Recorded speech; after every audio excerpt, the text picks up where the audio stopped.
mentioned perspective and things like that. But of course, one major thing about comics is anatomy and getting characters from different perspectives with different postures and movements.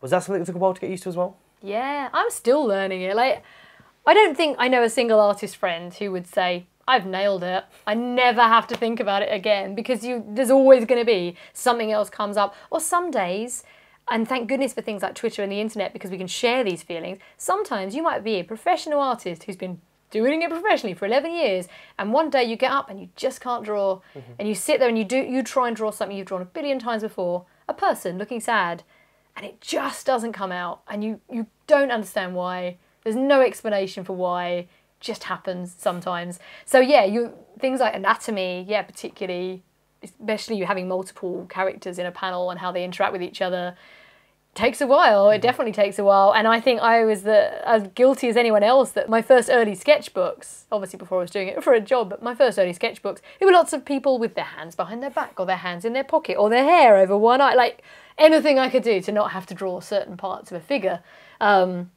Which then, obviously, as you get older, you start to realise, yeah, you can't do that. It's no good trying to shortcut it.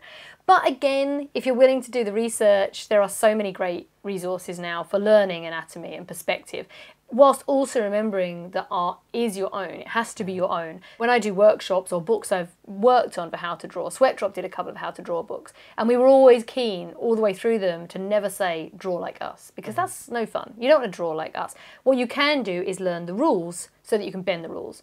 So the way I approach teaching comic art is the idea that what you're putting on a paper is a 2D representation, your interpretation of something that you're seeing in a 3D environment. So it's about taking what you see around you, especially people, taking what you see, breaking it down into basic shapes, and then building it back up. But someone can teach you how to break it down into shapes, but you're the one who has to learn how to build it. You learn how to build it back up.